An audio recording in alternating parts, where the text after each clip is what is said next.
Voorsitter, ek is John Erasmus van Hoërskool Brandwag. Voorsitter, om van die môre tot die aand uit te blink en te presteer, sit nie in enigiemand se broek nie. Kinders moet druk vrees, want dit maak hulle rug krom en skeef. Kinders kan nie volhou onder al hierdie druk nie.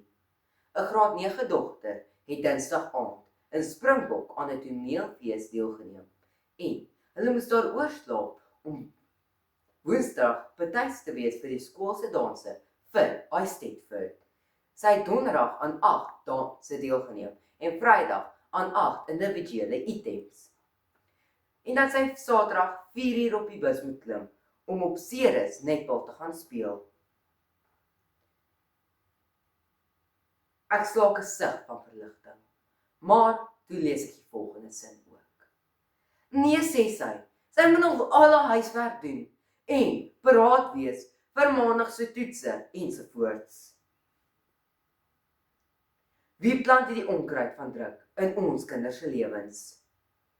Dit is genoeg om die moed van enige kind te breek.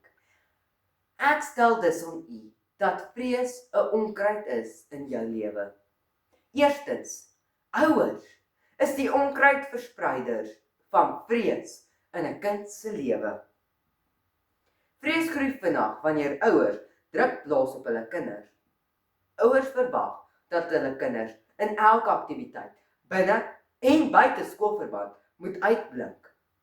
Esther Hattem, 'n opvoedkundige sielkundige, skryf in die Rooi Rose, 5 Junie 2024 in die artikel Druk en jou kind. Ouers druk kinders om te presteer in iets waarin hulle graag wou presteer of deelneem. Hulle eie aansien en selfbeeld word aan hulle kinders se prestasie gekoppel. En daardie kind durf hulle nie in die skande steek nie. Hierdie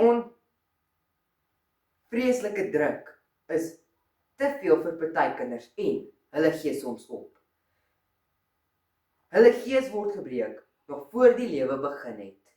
Ek stem saam, hierdie ongesonde druk is soos 'n hardnekkige onkruid. Dit kruip in die grond van 'n kind se selfvertroue en laat hulle gees verdor voordat die lewe self begin het. Tweedens, kompetisie is die rede dat onkruid oral in jou lewe groei.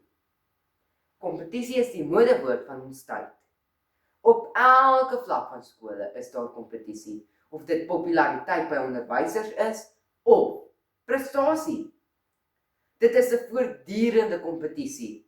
Kan elke kind nie net sy eie potensiaal bereik of die persoon wees wat hy of sy moet wees nie? Maar nee, onkruid en kompetisie kom druk hulle nie eens oral in. Op die webwerf southafricantherapist.com skryf Elisabeth van der Smit, 'n kliniese sielkundige, op 4 Augustus 2024 in die artikel Kompetisie en druk. Dat kompetisie geweldige stres op 'n kind sit en hulle geniet nie meer die aktiwiteite waaraan hulle deelneem nie. Omdat daar enorme druk is om te wen.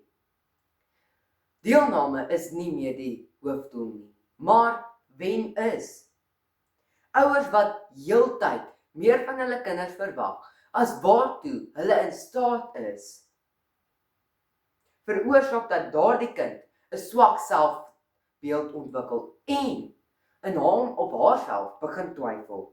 Kompetisie leer kinders geen goeie waardes nie, maar leer hulle volgens my net om selfsugtig te wees. Want ek moet die bal hê, ek moet die held of heldin in die wedstryd wees. Ek stem, deelneem is nie meer die hoofdoel nie, maar wen is. Kompetisie leer kinders geen goeie waardes. Dit leer hulle eerder, ek moet hê, want ek moet die held wees. Vrees as onkruid steek sy nes hier diep in die hart van 'n kind se selfvertroue. Derdens, onderwysers is die onkruiddoders. Onderwysers kan kinders aanmoedig tot groot hoogtes, maar soms raak die druk net te veel. Die kinders met 'n bietjie potensiaal word gedwing om aan elke aktiwiteit deel te neem.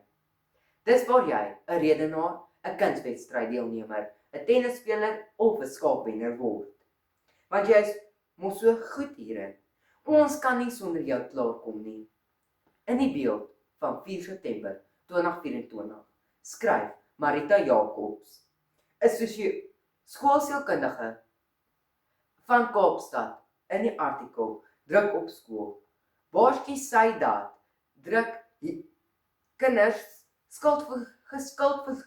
skuldgevoelens gee as hulle nee sê en dit lei soms tot depressie. Ek stem saam. Vrees as onkruid groei dus self onder diegene wat die tuin moet versorg. Ten slotte, kinders vrees nie skoolwerk of sport self nie. Dit is die druk wat saamkom. Wat hulle laat sidder, soos onkruid in 'n bloempot. Ons kan nie in alles goed wees nie en ons hoef nie ons ouers se gebroke egos te herstel nie. Los ons kinders uit om net kind te wees. Laat ons lag, laat ons geniet. Laat ons wees wie ons moet wees. Want die lewe gebeur net een keer en laat die onkruid van vrees nie in die tuin van die jeug se gees verdor nie.